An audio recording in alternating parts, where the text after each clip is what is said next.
Welcome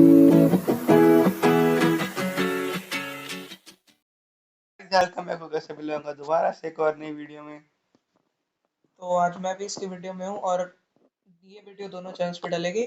आज हम दोबारा से कायम रोकर की हॉरर वीडियो की रिएक्शन देंगे और जिसका टाइटल है स्केरी नेबर स्टोरी। और ये कोई और ये एनिमेटेड स्टोरी है। और ये वो स्पॉन्सर्ड नहीं है, पहले ही बता रहा हूँ। तो अभी शुरू करते हैं। ये कहानी कुछ 10 साल पुरानी है। जब मैं कुछ 16 साल का था, मेरे मॉम डैड का डिवोर्स हुआ था, तो मैं अपने डैड के साथ हमारे नए घर में मूव इन हुआ था। I was the only child of my parents. तो मेरा कोई भाई नहीं था, तो मैं अकेला घर पे बोर होता था। तो मैं कभी कभी बाहर जाता था नए फ्रेंड्स बनाने के लिए। लेकिन मेरे अड़ोस पड़ोस में ज्यादा मेरी उम्र के बच्चे रहते ही नहीं थे। लेकिन मेरे घर के रोड के लास्ट ब्लॉक में एक लड़का रहता था, उसका नाम टॉम था। मेरी उससे मुलाकात साइकिलिंग करते वक्त हुई थी। मैंने उसे अपने बैकयार्ड में खेलने के लिए इनवाइट किया। उसने मेरा इनविटेशन एक्सेप्ट किया और हम दोनों भी मेरे बैकयार्ड में खेलने लगे। वो मेरे से बहुत ज़्यादा बड़ा था। मैं कुछ 16 साल का था और वो 19। मुझे उसके साथ और भी ज़्यादा टाइम स्पेंड करने के बाद पता चला वो भी मेरी तरह ही अकेला चाइल्ड है जो कि अपने डैड के साथ रहता है। So at first I found it quite relatable. मैंने उसको अपना नंबर दे दिया। वो मुझे कभी कभी कॉल करता था। मैं कभी कभी उसको मेरे घर पे इनवाइट करता था वीडियो गेम्स खेलने के लिए। हम दोनों भी मेरे घर पे मोबाइल पे मल्टीप्लेयर गेम्स खेलते थे। It was fun. बट थोड़ी दिनों बाद इट स्टार्टेड गेटिंग वियर्ड। वो मुझे नॉन स्टॉप कॉल करने लगा, दोपहर शाम रात कभी भी। और जब मैं उसके फोन कॉल्स को आंसर ना करूं तब वो अनोइंग मैसेजेस करता था। और कभी कभी तो वो बिन बुलाए ही मेरे घर पे आ भाई ऐसे तो सबसे बुरे लगते हैं भाई, जो लगातार कॉल करते हैं भाई, सही में। बिना बताए घर पे आ जाए। मान लो कोई जरूरी काम कर रहे हैं तो उसमें भी बिना बताए आ जाते हैं, फिर डिस्टर्बेंस होती है। भाई बहुत बुरा लगता है भाई, सही में। जाता था। He is creepy। जब मेरे डैड घर पे नहीं होते थे तब मैं यूजुअली दरवाजा खोलता ही नहीं था। पर लेकिन जब मेरे डैड होते थे तब वो मुझे जबरदस्ती उसके साथ खेलने के लिए भेज देते थे। Even though I told him he is creepy. एक दिन मैं जबरदस्ती ही उसके साथ साइकिलिंग कर रहा था। वो अपनी बातें करता ही रहता था और मैं अपने चेहरे पे एक मायूसी लेके उसके साथ चलता था। ये लड़का कभी भी शांत नहीं रहता था। उसे बात करना ही पसंद है ऐसे मुझे लगने लगा था। He was a non stop chatter box. I needed to get away to make him stop looking for me. फिर फॉर द फर्स्ट टाइम उसने मुझे अपने घर पे इनवाइट किया। मुझे उसके घर पे बिल्कुल भी नहीं जाना था, लेकिन it seems like I had no choice. हम उसके घर के अंदर एंटर हुए। जब मैंने उसके घर के अंदर पैर रखा तभी मेरे नाक के अंदर फिल्दी डिस्कस्टिंग ऑर्डर उसके घर। भाई सेम जगह नहीं थी जहाँ पे वो बैठा हुआ था शायद। बात तो सही है। बस नीचे गंदगी फैला दी बस थोड़ी सी। का गया। उसका घर काफी अजीब था। वो बिल्कुल भी हाइजीनिक नहीं था। कॉफी ग्लास फ्लोर पे पड़ा था और वैसे ही कचरा भी पूरे फ्लोर पे ही पड़ा था। It was the most disgusting place I have ever seen. और तभी एक ह्यूज शेडी लुकिंग मैन एक रूम से हमारी तरफ चलते हुए आया।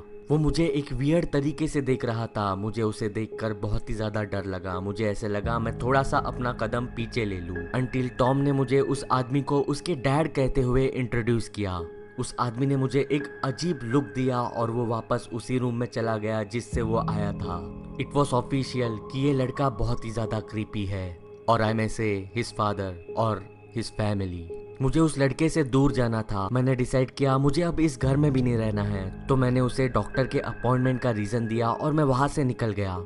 लेकिन जब मैंने उसको डॉक्टर के अपॉइंटमेंट के बारे में बताया और मुझे यहाँ से निकलना होगा ये बताया, तब उसके चेहरे से वो स्माइल जो थी वो बिल्कुल एक एंगर में बदल गई।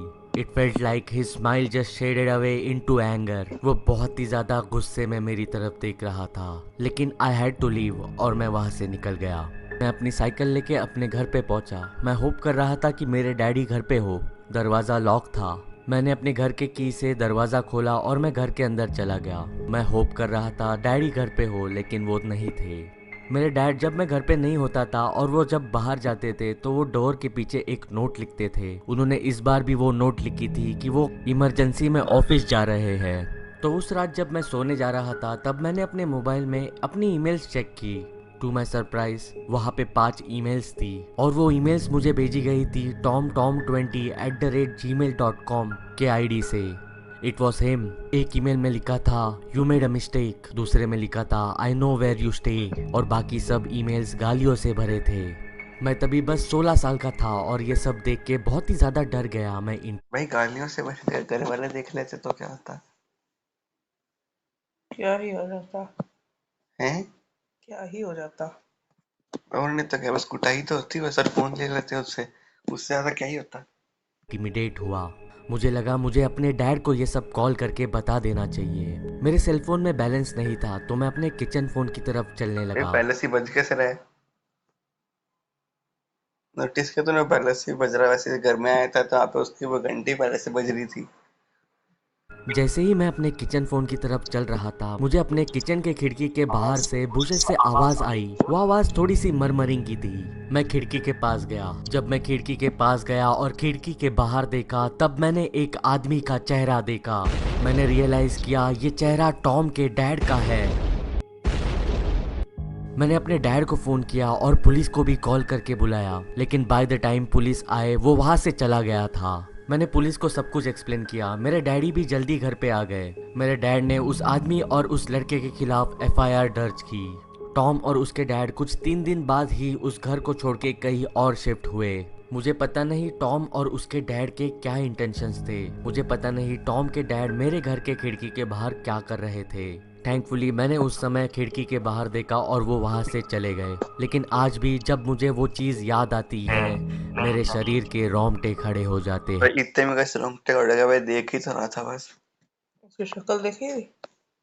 बस उससे क्या फर्क पड़ता है, देख ही तो रहा था अगला, रोंगटे खड़े तो नहीं हुए भाई। आज की इस वाली वीडियो में बस इतना ही, मिलते हैं अगली वीडियो में, तब तक के लिए टेक केयर एंड बाय।